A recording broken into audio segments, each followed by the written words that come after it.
亲爱的朋友，您好，我是张卫红，是父母子女教育俱乐部的义工。父母子女教育俱乐部的英文是 Parents and Children Education Club， 简称 PCE。很高兴你有兴趣回看 PCE 在10月17号下午举办的2020年年会的录像。在录像开始前，我想先介绍一下 PCE。PCE 是18年前由一群新泽西的家长自发组织的一个非盈利、非政治性和非宗教性的团体，目的是为了父母们在一起交流育儿经验。18年来，我们的育儿理念已经从起初的如何帮助孩子上常青藤大学，逐渐转到关注孩子成长的过程，关注什么才是真正成功的育儿。我们认为育儿要先育己，父母与孩子共同成长，不成为孩子成长的天花板。父母信任、尊重孩子，不焦虑的父母培养不焦虑的孩子，与孩子建立良好的关系，有深度的连结，才是对孩子成长的最好的支持。PCE 有许多形式的学习交流，我们有每月的研讨会。18年来，我们已经成功地举办了近200场的月聚会，聘请了许多知名专家和作者现场来演讲。内容涵盖了从心理健康到大学校园现状，从特殊孩子的教育到奥数教授讲创造力，从积极心理学到 NDC， 从萨提亚模式探索自我到 CBT 行为认知心理疗法。许多家长在这月聚会里面受益匪浅，他们从这里开始了自我成长的道路。除了月聚会之外，我们还有改善家庭关系的亲密之旅的网课，还有父母自我成长与育儿的读书会。我们有7个微信群，可以达到超过2000人。这次年会分为3个部分。首先，我们有国际知名的教育和心理学家 Dr. Shefali 作为我们今天的 Keynote Speaker。随后还有廖冰博士主持的嘉宾讨论，最后还有青少年实话实说节目。在此特别的感谢 PCE 的义工们2个月来牺牲业余时间，精心的准备，使得这个年会得以顺利圆满的进行。同时也谢谢各位商家在财务上的赞助。下面就请您开始观看 PCE 2020年年会的录像，谢谢。Now let's come back to this afternoon's program, annual conference. Right after me, we will have today's keynote speech by Dr. Shefali.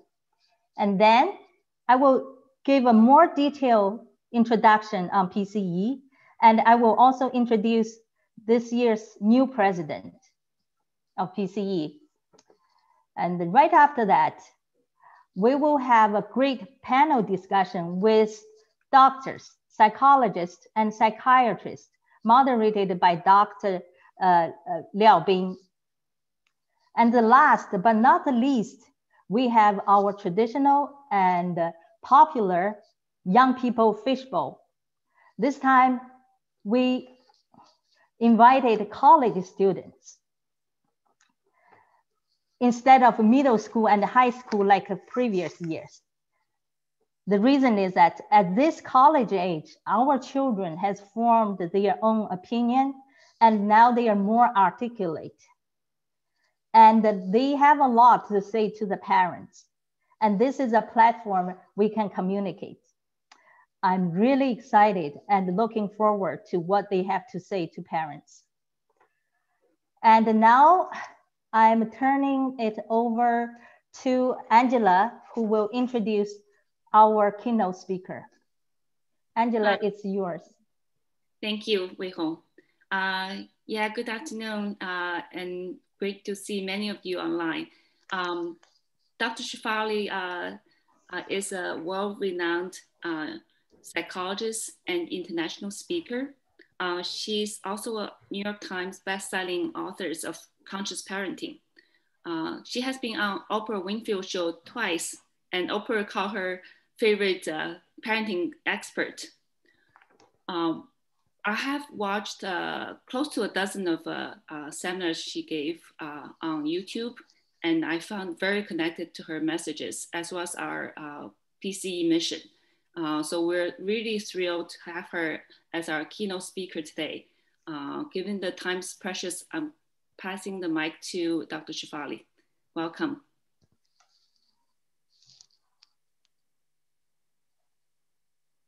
So Wei Hong, you might want to stop the share. Okay, okay, let's ask Dr. Shefali to unmute. Good. So people can put me on speaker view, or I don't know what view they need. Yes, we can see you and hear you. Yeah. Okay, wonderful. Hi, everyone. Thank you for having me. I'm very honored and privileged to be here. I just want you to know that in my session with you, I may ask you some questions. So do chat with me in the chat box and make sure it's marked to everyone. There's different options, so make sure you are marked to everyone. So right now, no one has chatted. You're a very quiet group. So I hope you're there and you're listening and say hi. And when I ask you a question, yeah, great, thank you. Somebody is there. And when I ask you some questions, interact with me so we can have a lively discussion. So again, thank you for having me. Some of you may have read my books, The Conscious Parent, The Awakened Family, Out of Control. And I have this new one right here called Superpowered. It's specifically for your teens and anxiety. Okay, so what I do? What do I do? I'm a psychologist, and the reason I became a psychologist is because I not only am interested in how people think, but I'm interested in how we got there. How did we get there? Like, I don't need to know just what we think. I want to know what were the causes and effects that get us there. That's what fascinates me. And before I became a mother, I began being exposed to Vipassana meditation, which is supposed to be the original meditation taught by the Buddha. And I'm not a religious person because I like to keep myself open to all possibilities. But this meditation really gripped me because at its core, the teachings are about what does nature teach us? What does wild, untethered, natural, organic nature teach us? And the reason why that's very important for you to understand in terms of my teachings is because there's a difference between what nature brings, what our children come as, and then what humans put on it, and what we parents put on our children. There is a raw nature that is inherent in every human, and then there is all the conditioning we put on our children and ourselves and the world. And Vipassana meditation taught me that there is an intrinsic reality, and then there is a constructed reality, a conditioned reality. And to know the difference is the key to your freedom. Let me explain. It's a little bit difficult. So what is nature? Nature is very clear about what it is. And the key element of nature and the nature of life is that it is, number one, it is impermanent. Impermanent. In every Vipassana session, at the end of the session, the teacher who teaches Vipassana will say, anicca, anicca, anicca. And what that means is impermanent, impermanent, impermanent. Why is that so important to know as a conscious parent? Because when we understand that our children's nature is impermanent. It is arising in the moment. What that challenges us to do is to align with the isness of the present moment. The isness of the present moment. What is right now, not the future, not the past, right now. And if there's one reason why we disconnect with our children, is because children live in the time zone of the present. And where do we live? Where do we adults live? In the future, in the future, in the future. And this is our sickness as a culture. So this one point, I could go on for 10 days, trust me. So I'm going to go to other points, but I just want to highlight one more thing. Why are we having a hard time in COVID? The reason we're having a hard time in COVID is because it is not happening the way we thought it should. And we're pissed off, we're tantruming, and we're depressed because we are fighting the isness of reality all the time. Anytime you argue with another human being, anytime you enter conflict with your children, it is for one reason only. It is not going the way you thought it should. In the book, in this book, we talk about shouldifying. If you ever listen to your internal tape, you will see how many times in the day you say should. Should, I should, they should, she should, it should. How many times on average do you think you use the word should? Tell me. A minimum of 300, she says. Countless. Should. Now, why is it so important to pay attention to a simple thing as shoulding or shouldifying? Because when you say I should, you are fighting with reality.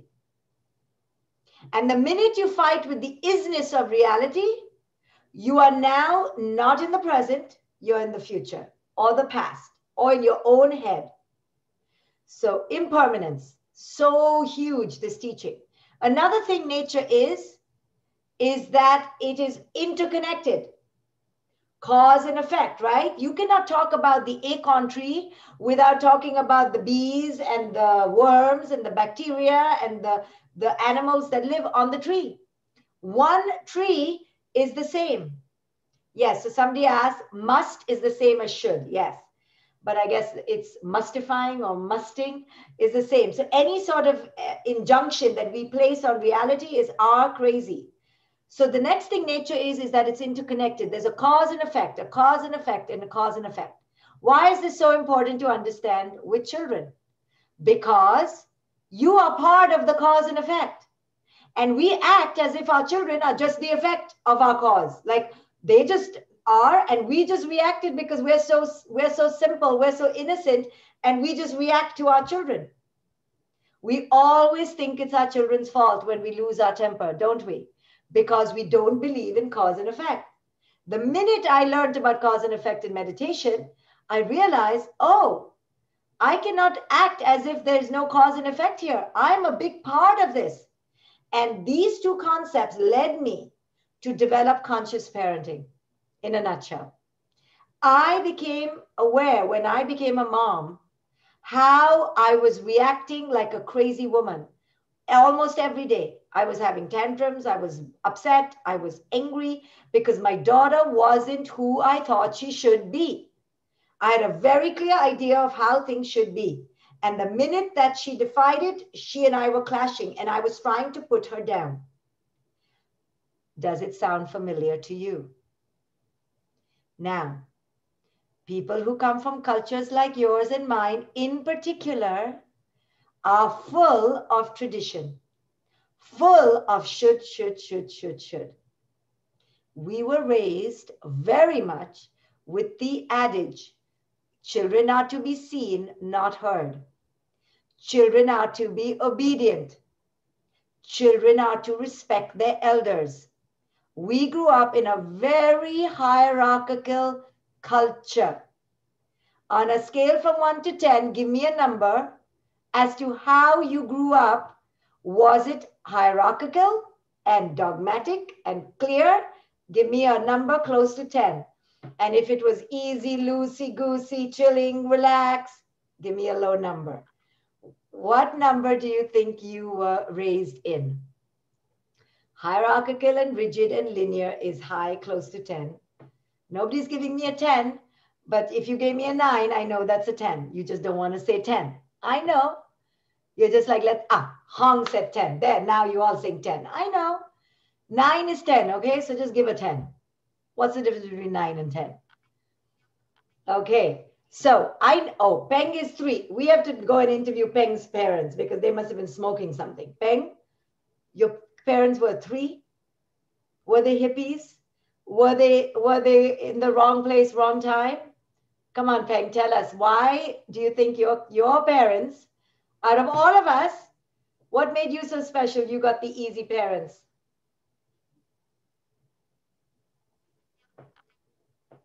So let's be frank. Or Peng can't unmute. You can text it, Peng. How did you get different parents? So the thing is this, and easy parents don't mean bad. No. No, this is not about bad and good. I'm not even begun my talk, guys. Okay, typically I talk for a few hours, as you can tell, because this is complex. So Peng says, because she was always a good student. What I'm talking about is that we as parents typically give to our children the same ideologies, the same way we were brought up, and our stereotypes, our biases, and our conditioning onto our children. And it's called conditioning because you know how you condition your hair? Every hair gets the conditioner and nicely conditioned. That's what happened to us as children. Children are highly absorbent. We're like sponges when we are young. And when we're raised, we look to our parents with so much trust, so much openness. And our parents, because they were raised in a traditional, hierarchical, linear way, they didn't know any other way. So they shoved all their crap into our brain and we're like, give me. And they're all like, yeah. So basically, from generation to generation to generation, we pass down our unconscious conditioning and we call it tradition. Now, some traditions are good, okay? Don't get upset with me. I am a highly provocative person. I'm trying to tone it down because it's a Saturday afternoon and I'm trying to be easygoing. But typically when you leave a workshop with me, your brains feel like they're exploding because I'm someone who wants to challenge the status quo. I want to challenge our traditional ways of thinking, not just for the sake of challenging it, but for the sake of us deconstructing things for our own self. I'm a firm advocate that we need to look at every situation for itself and not impose our baggage unconsciously onto our children, onto the moment, onto ourselves, because then we'll never break free of the unconscious cycle. So this is what conscious parenting is for the parent to realize that they're shoving their unconscious agendas, their unconscious conditioning onto their children without realizing who is the child before me. It's not the child I should have had, it's who is the darn child in front of me. And all of us, you and I, were not raised in this way for the most part. 90% of us were raised as our parents thought we should be raised. And most of our life is struggling to find who am I. I know I struggled my entire life to discover, well, who am I? You know, not who my mom thought, not who my dad thought, not who culture tells me, who am I? And I'm still struggling to discover who am I. And our lives shouldn't be this struggle. We shouldn't be afraid of other people's opinions. We shouldn't be afraid of breaking free from the pack. We shouldn't be afraid of disapproval just because we want to be who we are. But sadly, you and I are raised so straitjacketed, so bound, that we don't know how it is to be free. And freedom doesn't mean disrespecting other people. It doesn't mean saying peace out, bye. No, It means saying, this is you, this is me, and allowing ourselves to create boundaries when it doesn't work for us. So this is what conscious parenting is about. It's about raising ourselves out of unconscious slumber into conscious advocacy for the present moment. Who am I right now? Who is my child right now? And we learn these lessons from nature. So presence, being in the present moment, and being right here, right now, and not engaging in shouldifying for the future is the key way to control our anxiety. Every day I ask myself, and every moment, who am I right now? Who am I in this moment? Who is my child right now? What does she need from me right now? Am I in the future or am I in the present? Because the minute we go in the future, we enter lack. The future is typically negative. If most of us could live in the future positive, like, oh, I'm going to be just fine tomorrow, we would not have anxiety. The reason we have anxiety is because we are clashing with reality at all times. When our expectations and reality clash, that's when anxiety is created. Anxiety comes in the fissure, in the connection, in the in-between place where there's expectations and reality and there's a clash. Boom, anxiety. When there's future and the present and there's clash, boom, anxiety. And when there is a clash between our scarcity, we have scarcity, like what's going to happen? What if? And the possibility that it may not happen. So we call it in this book, what ifing. We're constantly what ifing. But what if, but what if, but what if? And you'll say, but it's healthy to what if, because then we plan and we create a strategy. It is healthy if it stays healthy. But most of us go crazy what ifing. So in the book, we teach your children in the book about how not to what if and how to come to what is. Anxiety is not something that you get because you're a bad person, you're a weak person, you're just not positive. Anxiety comes for very core fundamental reasons because there's a distortion in your way of thinking. So somebody asked, will positive thinking fix anxiety?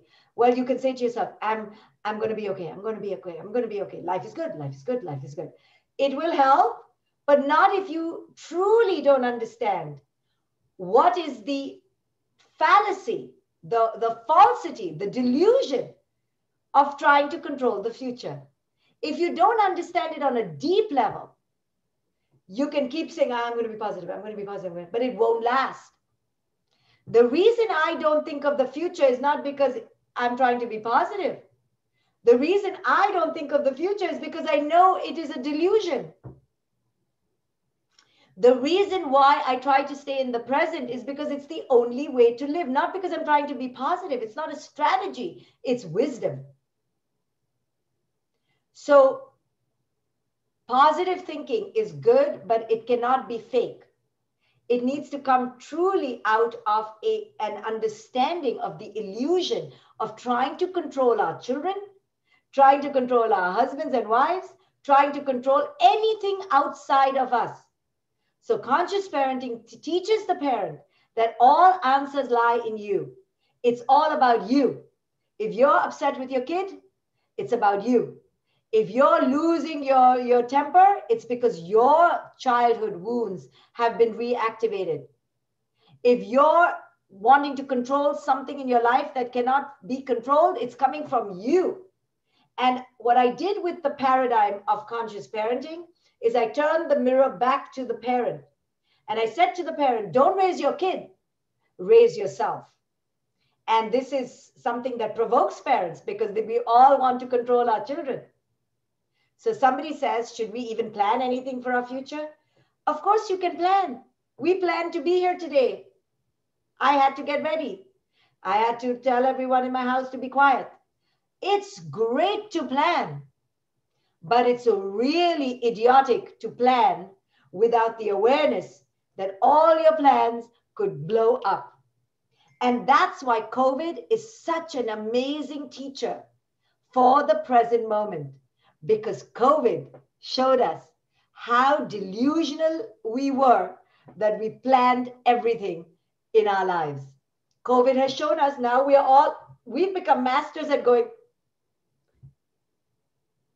And this, not that we should shrug our shoulders all day, but this energy is the wisdom energy.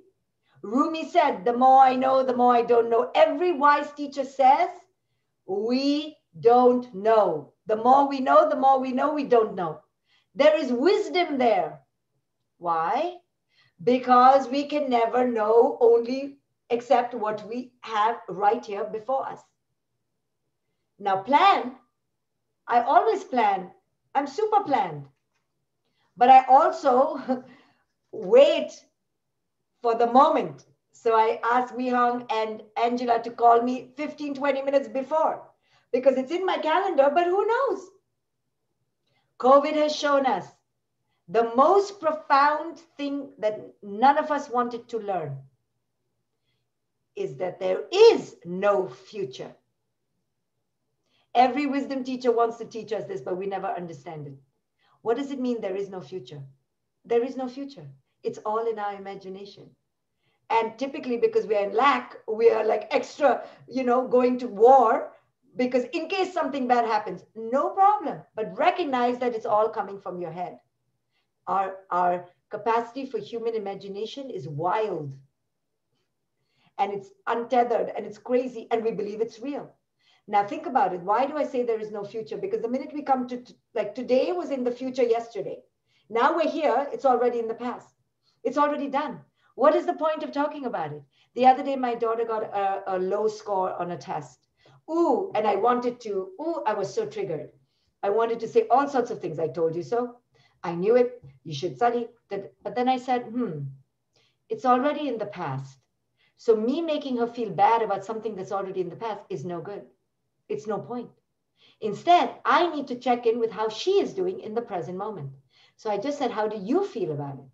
And she was like, I really studied, I tried my hardest. And I was like, of course, what else is she going to say? Right? So all I could say is, well, try your best, keep trying. That's it. What is the point? The only point is for the parent to feel control because the parent feels helpless. So we overrule our children because we don't like bad grades because it makes us feel bad. So in my book, The Awakened Family, which you should read in your book club, I talk about the 7 myths of parenting that are all false. So I'm just going to touch on a few right now. The first myth of parenting that we were raised with is that parenting is all about the child. Somebody's asking me about where's my theory coming from. My theory is a mix of my clinical psychology practice from Columbia University. So you don't think I'm not legit, even though I didn't learn anything there, trust me. And my real wisdom from practicing Vipassana meditation in my real life. So I mixed the two. So I'm going to talk about the first core myth of parenting that we were raised in that's false, is that parenting is about the child. Parenting is not about the child. Parenting is about the parent. Parent yourself before you parent your child. Because when you don't parent yourself, you don't heal your own childhood baggage. You don't heal your own childhood wounds. Instead, you put it on your children. If you were raised with a strong, strict, controlling parent, you have issues around control. And they're either going to come out in the same way or you're going to go the other way. If you were not heard as a child, when your child doesn't hear you, you're going to lose your mind. And then you're going to justify it. Well, if my child just heard me, then I wouldn't be losing my mind. No, you're losing your mind because you're losing your mind. It has nothing to do with the trigger outside. I'm going to talk about that in a little bit. The second myth that we talk about in my book is that we have this myth in parenting that we need to raise. What kind of child do we all want to raise? Put the words in here. What kind of child do we all want to raise? We all want to raise a, thank you, perfect, successful, cooperative, happy, independent, responsible, hardworking, happy, and successful. There you got it. It's actually successful, successful, successful, successful, successful, successful, successful, successful, successful, successful, successful, successful, happy. Don't be happy if you're not going to be successful. We know what our children mean what our parents mean when they say happy. It means successful. Okay? Then be happy. First be successful. Successful, successful. We know. Now you may be different because you're this generation, but you know how our ancestors raised us, successful. So, and if you're thin and pretty and lovely and clean and you look good, even better, even better. So let's be honest, yes? Our first thing is to be successful. And we panic when this doesn't happen. We panic if our child goes outside the lines. We panic when we feel like our children are not giving us control. So somebody asked how to tell the difference between controlling and helping. I'll tell you very clear, simple difference. By the way, this person who's called parent asks very good questions. What is the difference between controlling and helping? I'll tell you. Does anyone want to try? Such a clear difference between controlling and helping. When you lose your shit, when the person doesn't take your help, it's called controlling.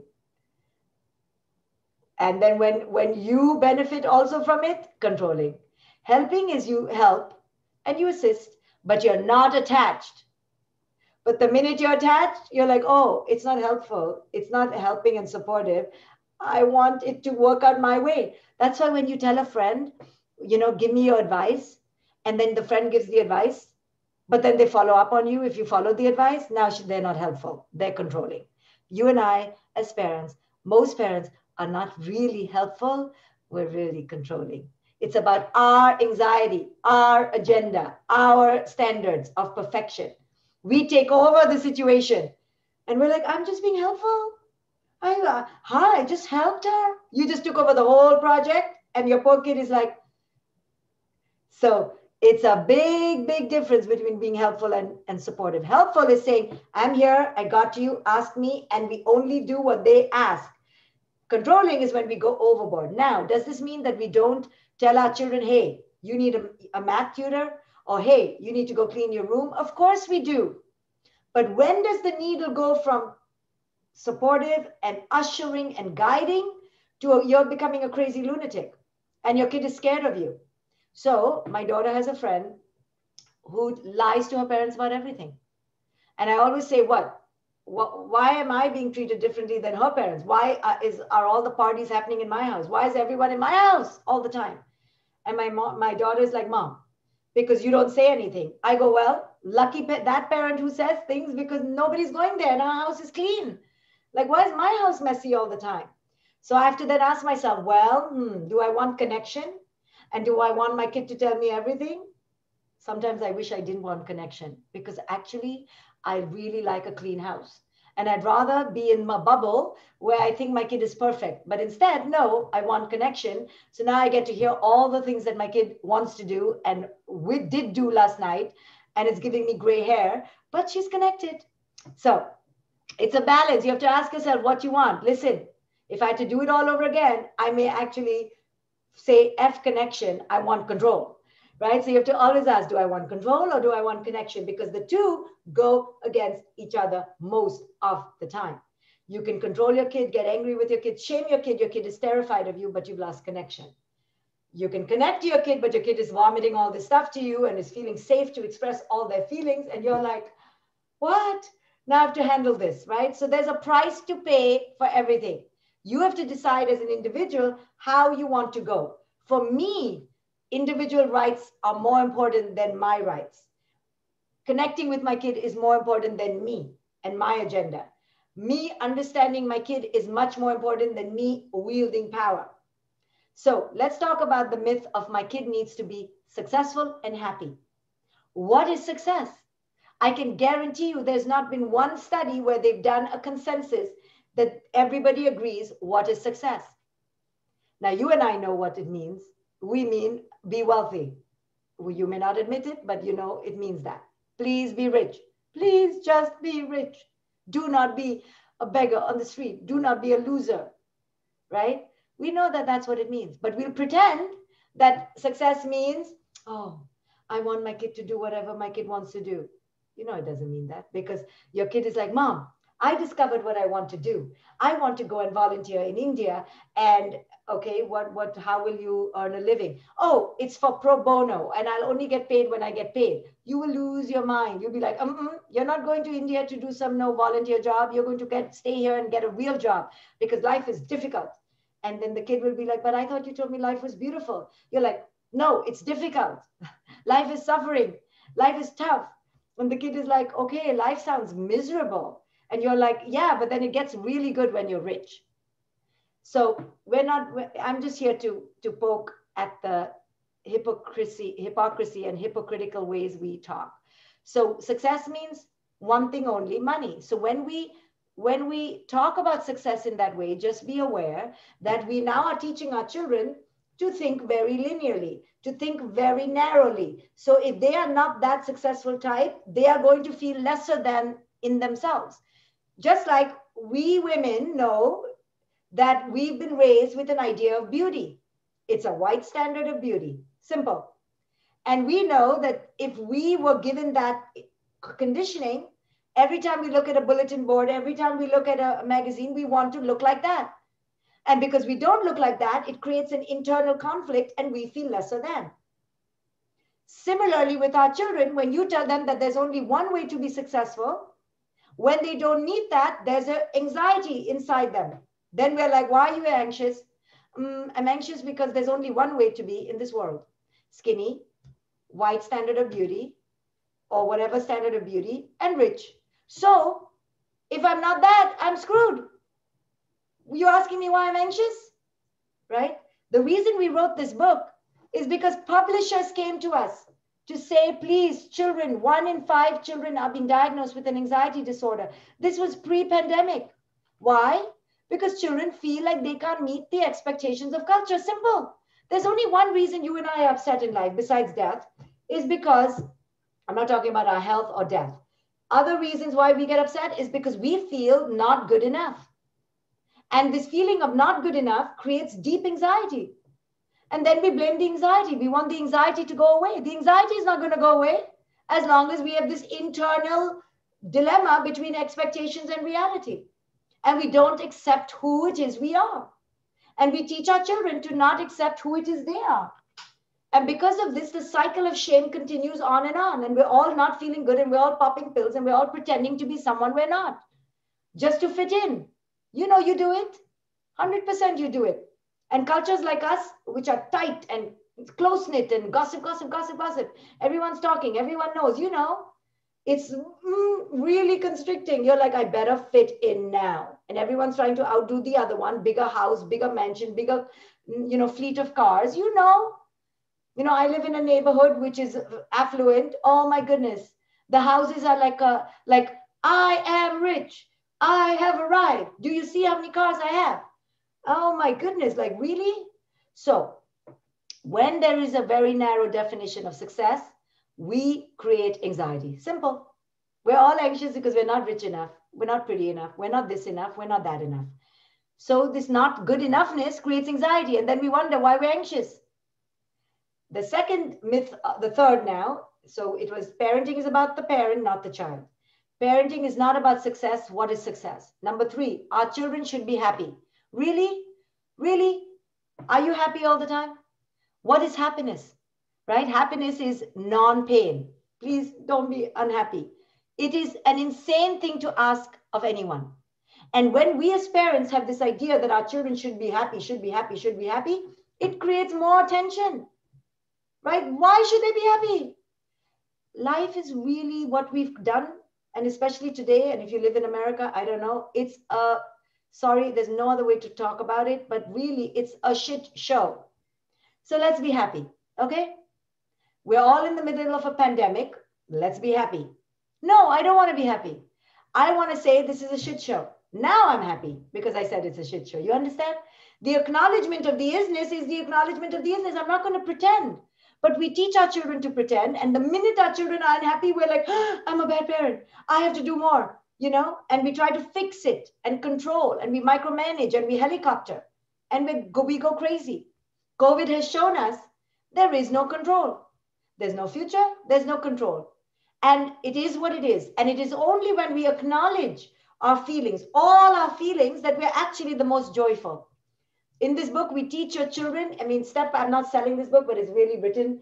We have a workbook in here, and step by step, we talk about your feelings and helping children to accept their feelings and embrace their feelings and let their feelings pass, because everything is anicca, impermanent.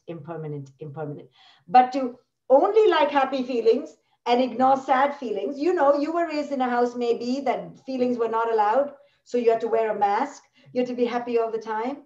Why? Because your parents wanted you to be happy, so they felt good about themselves. But that's no way to live, right? We have to be real, not fake. You know, most of us are fake, pretending everything is fine because we have an image to protect. You see, in cultures like yours and mine, and really in the whole world, it's an image. And the image is a bubble, and the bubble needs to burst. That is the difference between living a happy life and an authentic life. So how can you encourage an authentic life with your children? Is when you start being authentic with yourself. You be real. You look at your own imperfections. You look at your own insecurities and go, wow, how would I like to be treated? You be real, you know, don't be fake. And you encourage safety of feelings to be expressed. So when your kid has a big meltdown, you don't say, oh, be strong now. Stop it. People in my family don't cry like babies. You don't do that. And you don't give your opinion. Well, I think, no, you just allow the feelings to be expressed. I get it. I hear you. I understand. This is big. This is huge. I'm with you. I understand. You just connect to the isness of the moment and you allow. And when you allow, there's safety. And when there's safety, the anxiety actually comes out. It's the suppression of anxiety that creates more anxiety. It's the unacknowledgement of anxiety that creates more anxiety. But if you're safe to be who you are, you won't have much anxiety. Inauthenticity is the precursor of anxiety. Lofty expectations, dependency on others, right? So we want to teach our children that their worth doesn't depend on their fitting in. We talk about fitting in this book, and we talk about the difference between fitting in and belonging. Big difference. Because when you belong to yourself, you belong in the world. You don't need other people to endorse you. But when you fit in, you need other people's validation and approval of you. All of us are trying to fit in. So what I'm talking about right now, and I've only talked about 3 myths, I have other myths about how love needs to be conscious and not conditional, about how you can't be in control all the time and you have to release control and replace it with connection. All of what I'm talking about requires courage. And I'm going to challenge all of you that COVID is here for a reason. It's here to tell us that the way we were doing business as usual was not working. Whether it was created by Bill Gates or created by Trump or created by the Democrats, it doesn't matter.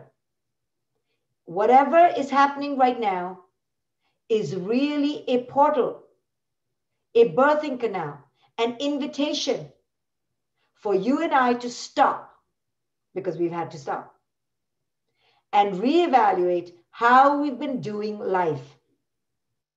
We drove our children crazy. We're still driving our children crazy. When are we going to stop the madness? We've been on a racing train to nowhere. You know, my daughter's in 12th grade, so she's applying for school. All her school life, when I came from India to America, was college, SATs. Now she's in 12th grade and the SATs are optional. And I laugh. I go, oh my goodness. I was, you know, people in America are so about college.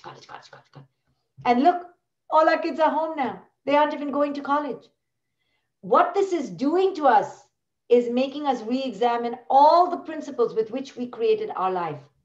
And now we need to change. It requires daring courage to say, no, I'm not going back to the way it was. I'm not going to go crazy and do 15,000 activities. I'm not going to go crazy buying all this makeup. We've all been in our sweatpants. We've all been at home. We've not shown off to anybody. You know, I'm always in pajamas underneath. So this is making you realize, wow, I can live my life on half my budget. I can live my life not going out there and showing off. I can start connecting to myself. And the people who are having a hard time right now in COVID are those who were already not connected to themselves. Families that were already inauthentic are now discombobulating and falling apart. But those who were already connected are going, yes, thank you. I don't want to go out there in the mad world with crazy, ignorant people. Thank you. I'm already living a simple life. Those that are having the hardest time in COVID were living most inauthentically. They were the ones who were most dependent on the external world, on the addictions, on the going out, on the people. And sitting at home in solitary solitude is so scary for them. This is the challenge that COVID is saying. Do you know who you are? Can you be at home with yourself? Are you truly connected to your own being? And it's making you reevaluate all your relationships. Because there's no more time for busy, manic doing. Now, yes, you're doing a lot more because you have young children at home and it's crazy, but it's a different kind of doing. Now you're asking yourself, is this what they teach you in school? Is this what you do all day? Is that your teacher? She's not very interesting. And the parent kid is going, see, I told you, this is what I have to do all day. You're beginning to realize what we have been doing to our children. And it's time to live life differently. COVID has given us a wonderful opportunity to change gears, to shift gears, and to do things in a transformed way, in a conscious way, in an authentic way. So you have to read my books to really understand more about what I say. Go grab this book, do it in your book club so you can teach your children better skills, superpowered. But my philosophy is kind of deep. It's all about the integration of Eastern philosophy with Western thinking and how to live in the present moment, how to break free of your conditioning, how to heal your past, how to not dump on your children your stuff, and to know the line between what is yours and what is theirs, and to allow them to heal. So your children don't spend the next 50 years of their lives undoing what you taught them. Our children deserve to be treated with respect and dignity. You know this.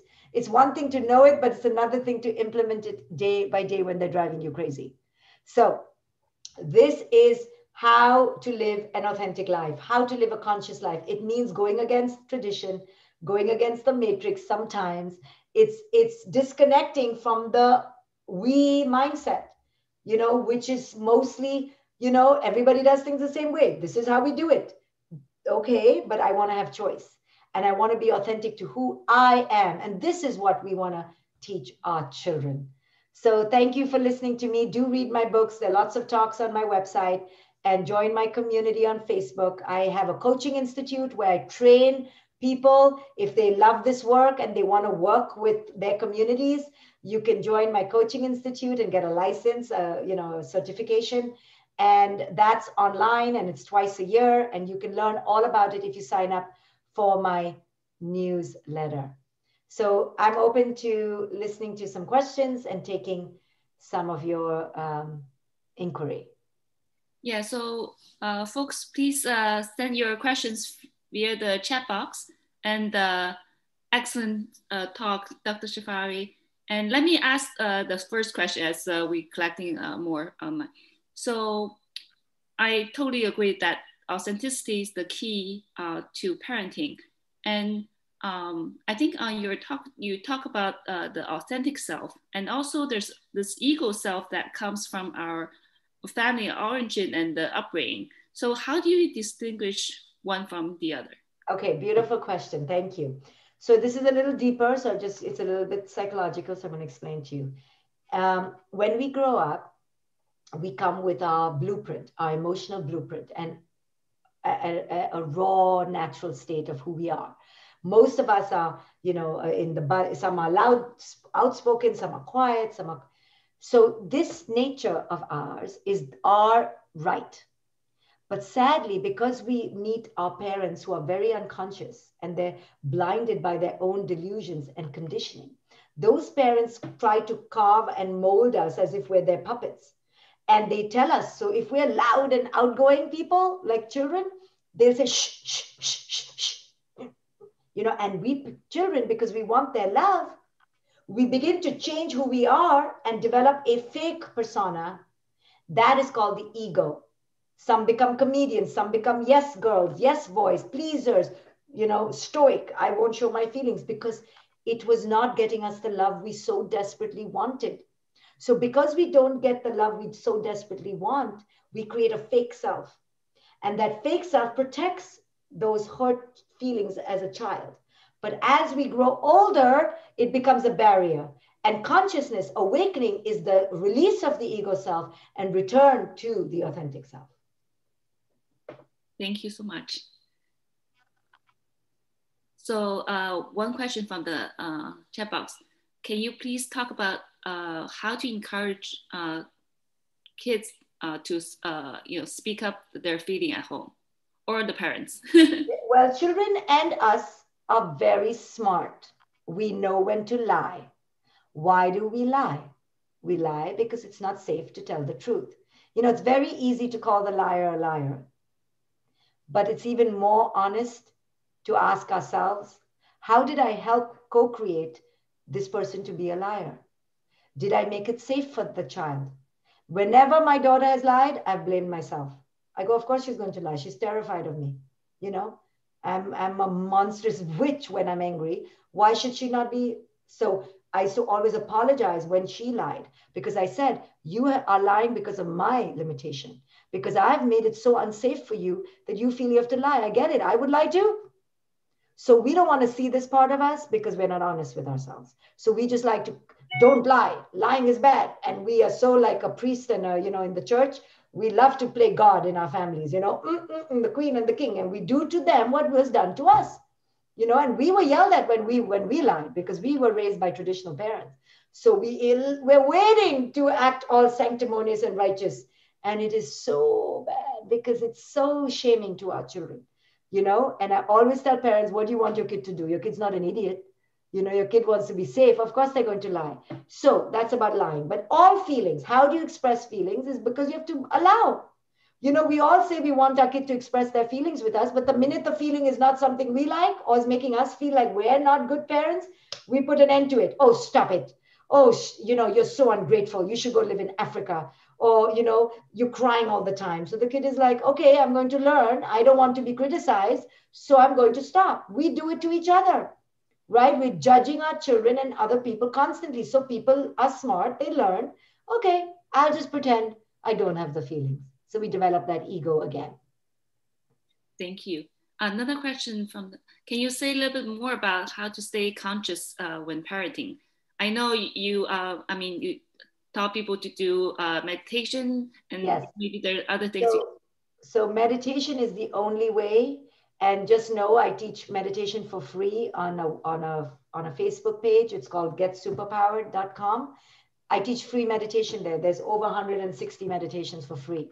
So meditation is so powerful because it makes you train your mind how to come back to the present moment, how to stay in the here and now. And until you train your mind is going to go crazy. So exactly, Coco says, what do we do when our kid trespasses our boundary? Well, we become conscious. What that means is we take a pause. We don't react like crazy lunatics. I know this is easier said than done. And we leave the house, we leave the room, we go breathe. And then we ask ourselves, why am I getting triggered so much? Oh, because the kid broke my boundary. Okay, so if the kid broke the boundary, we have to ask, well, why is this triggering me so much? What about the boundary that they broke is triggering me? How can I have empathy for my kid? Why did my kid break the boundary? Is it because it was unreasonable? Too controlling? What? Maybe it's unreasonable. How do I talk with my kid in a way that my kid and I can negotiate the right boundary? I'm gonna post the Facebook page where I teach meditation every day. not every, I was teaching it every day, but now I teach it once a week. And it's for free. So I'm going to post it. Yeah, I love it. You've done it? You've yes. seen it? Yeah, I'm going to post it right here. Please join. It's a free group. Why not? I teach every Wednesday, sometimes at 9 at night, sometimes at noon in the morning. So I've put the link in there. So join the group. It's for free. One parent asked, some kids are not outspoken. It's hard to figure out what bothered them. What can parents do? Right. If you have a sensitive, soft, introvert kid, you have to be even more backed off so the kid feels safe. And the goal is not to talk. The goal is just your kid feels comfortable being who it is they are. You know, sometimes when I talk like this, people think it's all about hugging and kissing, and then they go and hug and kiss their kid. It's not about that. It's about you being attuned. I use the word attuned to your kid and getting your kid to feel safe with you. That's the real tool here, you know, attunement, it's called. So I'm posting my Facebook group, and my website is drshefali.com. That's my Facebook page. So if you're connected on it, then you'll get notices. But if you go to my website, drshefali.com, and sign the newsletter, you will be up to date with everything. Oh, another excellent question is, what should we do if the kids hit our boundaries? I just answered that. So when a kid hits the boundaries, you have to ask yourself, is the boundary something that is negotiable or not negotiable? Is it something that is too controlling, or is it too unreasonable? And you negotiate with your kid, right? Instead of just losing it with the kid, understand that the kid is living under our control. And that's not easy for our children to do. So they're going to try to rebel sometimes. So you have to manage a situation without simply going to control. Control is because of anxiety. So you have to ask yourself, why am I anxious right now? Is my kid a bad person, or can I understand my kid better? Another question, how do you encourage kids to try something new but not feel good enough? Well, only thing you can do is encourage. You can't push. It's like with us. Do we like to be pushed every day? No, but we push our kids all the time because we think we're being helpful, but we're actually driving our kids crazy. We don't do half the things we ask our kids to do. We want them to be kind and sharing, but not a pushover. We want them to play an instrument and speak a foreign language and help in the house and do really well and look really good. I mean, we don't do half the things. So there's a great hypocrisy in parenting that I expose. And, you know, really, I always say this one thing. Mozart would have become Mozart even if there was no piano. You know, we think that, oh, if I don't expose my kid to everything, maybe how will I know he'll be an Olympian? You know, maybe there's a hidden Olympian trait in him that I'm missing. So we try to expose them to everything. Trust me, talent will come out. You can't stop talent. You know, stop being afraid that if you don't do X, Y, and Z, your kid will not become an Olympian. Trust me, if they want to be an Olympian, they will be an Olympian. It's what's in their nature. So we keep trying to produce these Olympians, and that's the problem. Thank you. One more question. So this parent said his son is in 9th grade and quite pessimistic about the future because the climate change and what's going on in politics. So how can I help them to become more positive and optimistic? I don't know whether the goal is to be positive or negative. The goal is just to see reality as it is. It's let's be positive. Let's be positive. The earth is not dying. That's a lie. It is what it is. Humans are not very smart. It is what it is. I mean, by the time your kid has already realized that this is a joke, like what the hell is wrong with people? They're right. You can't lie to your children. We're crazy. You're seeing it very clearly in America. We are just like going nuts. The blacks and the whites and the Republicans and the Democrats, everybody's going nuts. So if your child says, oh my God, you adults are crazy, that's the truth. Yes, we are. One question on people have seen more suicides in kids now. And what's your thought? Yes, because we are crazy. And our kids are going like, oh my goodness, like my parents are crazy, the culture is crazy, the politicians are crazy. So how do we stop? Yeah, I'm just joking, but You know, the truth is, and this is why we wrote this book, because we were approached by publishers. Our culture is toxic. It's a fake culture based on materialism, success, impossible standards of beauty. And a young girl growing up has all reason to feel depressed, because if she doesn't see how she is accepted and celebrated, she's going to be depressed. Same for a man. A boy, if he feels that there's so much pressure of success and achievement and superstardom on him, and he's like, that's not who I am, he's going to be depressed. Depression, people commit suicide, is because it feels like a better option than what they have right now. And sometimes it's out of a real clinical mental illness. So I tell parents, it's okay if your kid has a mental illness. Don't pretend they don't, and go get them the help they need as much as you can. Thank you. Our last question. I know a lot of kids have the problem, and parents have this symptom, perfectionism. How do you deal with that in kids and maybe in parents? Right, and in the book, we call it Perfectionitis, like it's a disease. It's a disease. And it's really, again, about not accepting the isness of who you are. You want to be something else. You should be something else. And we have conditioned our children all the time that only an A++ grade is perfect. That's what I'm saying. Now you have perfectionitis. Perfectionitis leads to not even wanting to try, sabotaging, or overworking yourself. There's no joy in what we do anymore. It's always out of fear. And I'm trying to shift the paradigm from fear to joy. But how to shift it when we have such strict ways of being? And that's what causes anxiety, depression, stress. Oh, it's so sad to watch. And for what? Like, we're being perfect for what? And that's why COVID is such a great teacher, because now we're like, I was losing all this weight and buying all these fancy clothes, and now what? You know, I can be perfect just at home. We're being perfect for what? It's a way to manage our anxiety, because we're all going to die at the end of the day, and we can't handle we can't handle it. We're like, no, I have to be amazing. I have to be super amazing. For what? You're going to die. You're going to be perfect, or you're going to be joyful, you know? And this is the whole paradigm shift that needs to happen. Excellent. And can I squeeze in one more question? I think a lot of parents have this issue. So kids have a problem with, video game and social network. So do you set limits on these, related things? Yes. If your kid is, in Japan, it's called hikikomori. If they're just like isolated in their room, it's not a good thing. You know, these screens are the worst thing on earth. If there's one thing that I get triggered on, is my 17-year-old on her screens all the time. Like, she doesn't even know how to look up. I seriously don't think she even knows how to look up. I think her neck is permanently like in that place. Oh my goodness, I can't bear it. And I know all parents feel this way.